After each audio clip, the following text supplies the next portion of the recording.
In today's video, I am going to give you a 15-minute exercise that can help you strengthen your loose watercolor style. If you're new here, my name is Teresa. I'm a surface pattern designer and watercolor artist.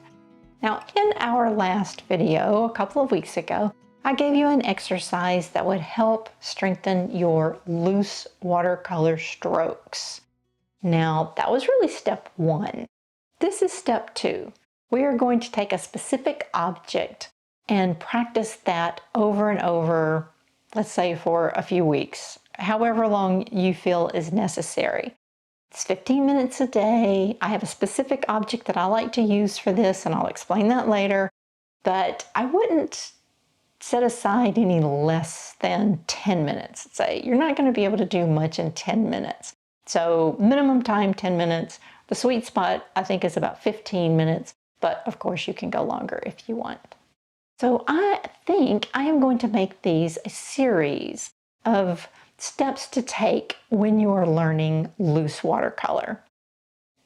Like I said last time was step one. This is step two. There are a few more things that you can do, or that I would do when trying to learn this style, that will just progress your learning curve, I think, a little faster than just randomly trying to paint loosely.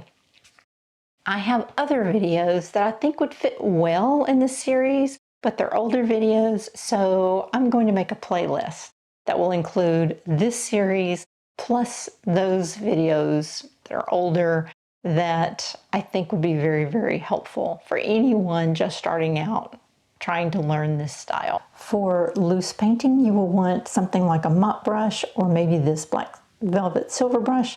Anything that will hold a lot of water will do just fine. So I'm sure you gathered from the thumbnail and from the intro that we're painting carrots today. Carrots are the perfect topic for our practice. Now, don't worry about getting a reference photo. Don't worry about running to your refrigerator to grab a few carrots to paint from. We actually don't want to do that at all. We want to paint from memory.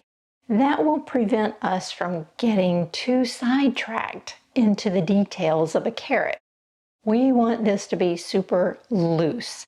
So the very first exercise, we are going to paint these carrots with as few strokes as possible. So really there are two things. There's abstract painting and there's realistic painting, something that looks kind of like a photograph or close to a photograph. Now what we did last time was abstract. We really just concentrated on brush strokes, water flow, and those sorts of things, and we ended up with something abstract. Today we're going to take it just one step further and paint with very few strokes. So this will be probably as loose as you can get without being abstract. We'll be able to look and see that, yes, this is a carrot. So anything in between abstract and realistic can be considered loose. So it's some degree of looseness or some degree of realisticness. Realisticness. Yeah, that's right? Realisticness. So today we're going to do almost abstract, but not quite abstract. And then we'll start moving away from that abstract idea a little more and a little more.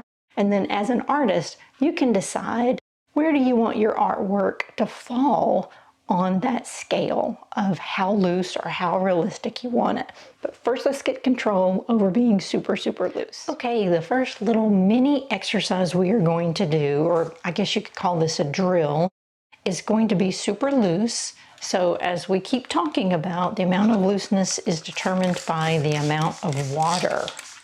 So I'm going to give my paper a quick spritz and just give it a second to soak in. And I can see that there's a little pooling over here and right here. Now, we could take a brush and go back over it, to smooth it out, and that's totally fine. But I kind of like the randomness. So today I'm just in the mood to do some random painting. I could also take a paper towel and dab these little spots up, but they seem to be mostly over here, so I think I'm just going to let them be. In the meantime, I'm going to take my mop brush. I'm going to get a larger one and go ahead and get my paints ready. So, since this is a carrot, for the first one, I'm just going to use a mixture of a couple of different oranges. There's orange red and Windsor orange, cadmium-free orange. I'll put all three. I'll just get really good saturation on that.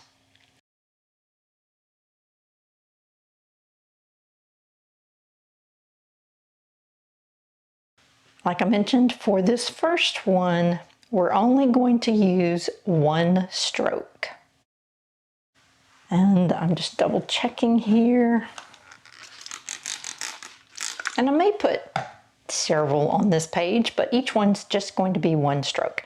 And the purpose of that is because we don't want to overwork when we paint loosely.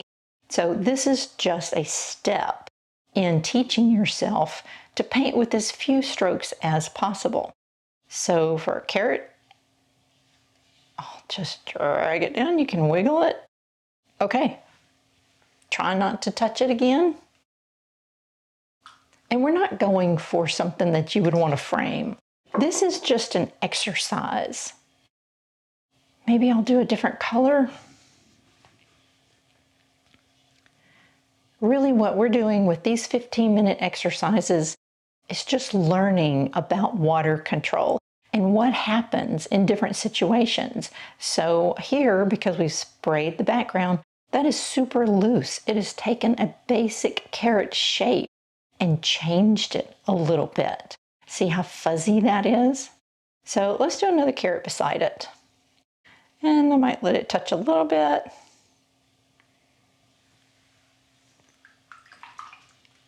We're just experimenting today.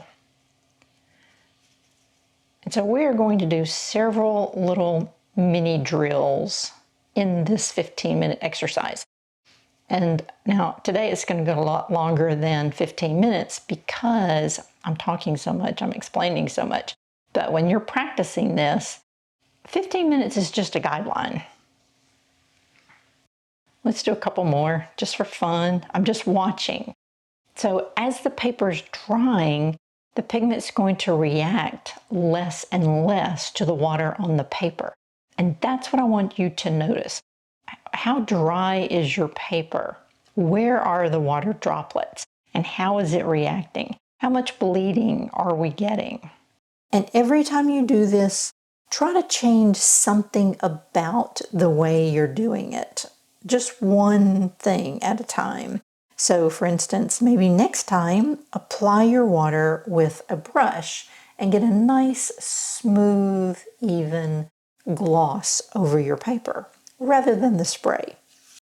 Oops, there I did more than one stroke. Oh well, that's okay. Let's just keep going. And we can play with some of the greenery as well while we're here.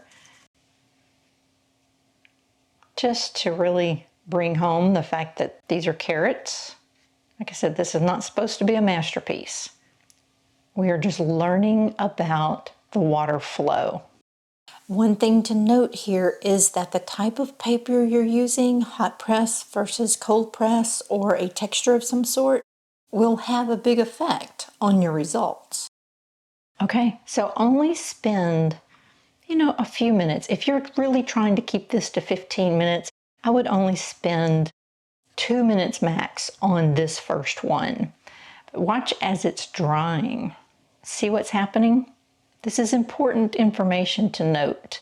And see how it's kind of spider webby? To really pay attention to things like that so that you will know when to use this technique. When do you want that kind of reaction? Okay, let's move on to our next little exercise. This time we are going to start with dry paper, and we are going to still use one stroke for the main carrot body. So I'm getting plenty of water and pigment in my brush, and we're just going to make one.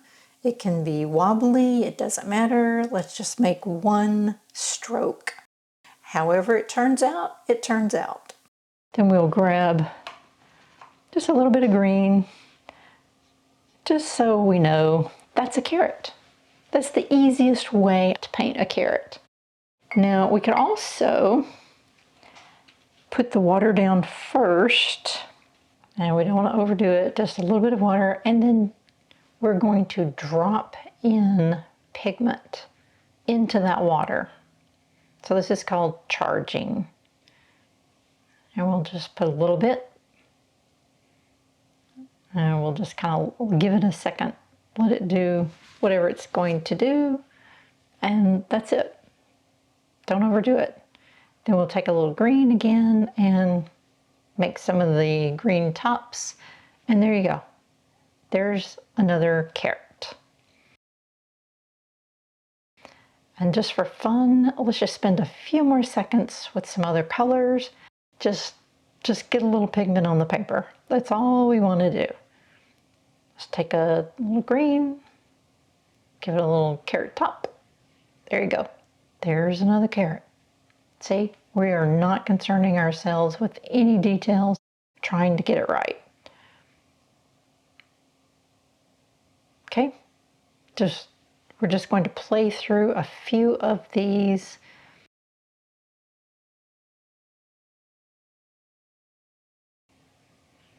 Maybe one or two more. Let's try a purple one. Really like purple ones. See, one little quick stroke and that's good enough. That's all we need. Little green top.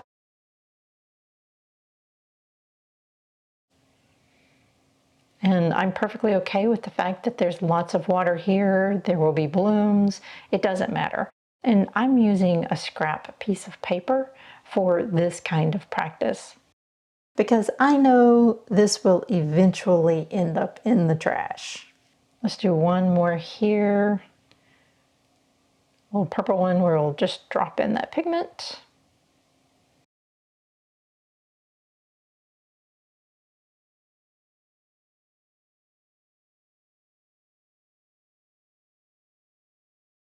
See? 2 or 3 minutes on this is all you really need. And now let's move on to doing something just a tiny bit more structured. Now I have a new piece of paper, and so for this next one, basically the same thing, only the one stroke rule does not apply here. You can use as many strokes as you want. The whole purpose of this little exercise is to experiment with your water flow and colors. So here I've started out with a short carrot, and I'm using some very unconventional colors for a carrot just to see how it looks. This is a great time to experiment with what colors go well together and what colors don't. Too much water, not enough water. This little part is just about experimenting with all the elements of painting with watercolors without worrying about the shape.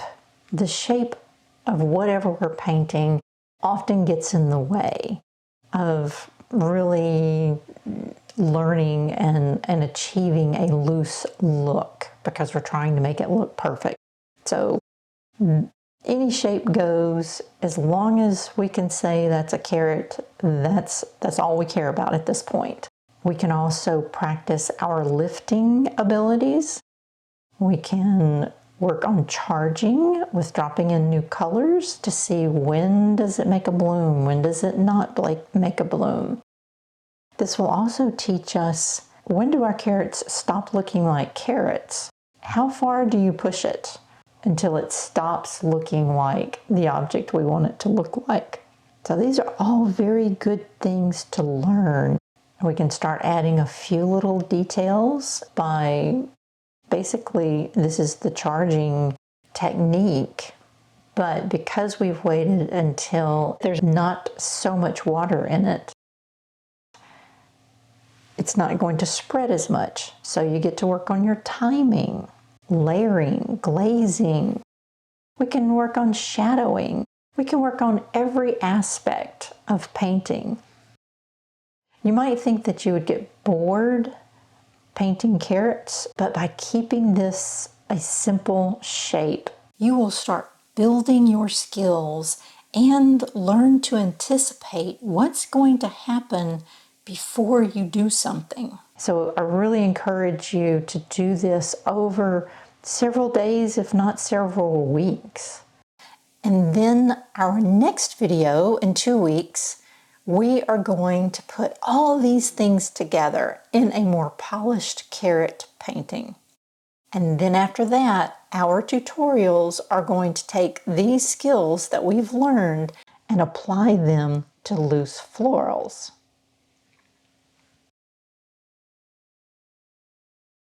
Now, another thing we can practice today would be the greenery. How loose do we want the greenery? Different ways to make the greenery for the carrot. It's kind of fun doing these wider leaves, even though that's really not how real carrot tops look. But it's fun to experiment with it. Let's just see. This is also helping you to get to know your brushes. So if you have some brushes that you really don't know what to do with, this is a great time to try them out. And really, the more I'm doing these leaves this way, this looks like a purple beet. So now I know. This is probably not the style of carrot top that I would use.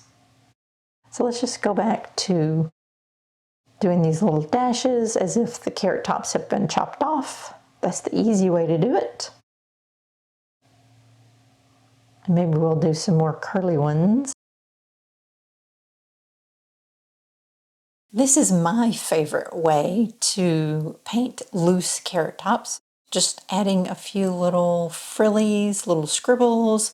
I love scribbling, so this is just the way I like to do it, but you experiment and find the way that you like to do it. Then after you spend several days, I would say at a minimum, practicing everything up to this point, then you might want to start practicing a few little details. Like this, we want to find out when is a good time to add your details.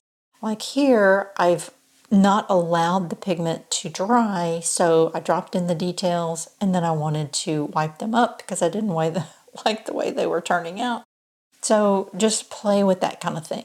Down toward the bottom of this carrot, it's dry, so I'm going to get a harder line. And up top, it's still wet, so it's going to be a soft line. So just pay attention to those sorts of things and start playing with that. But in our next video, we are going to go into much more detail with our carrots.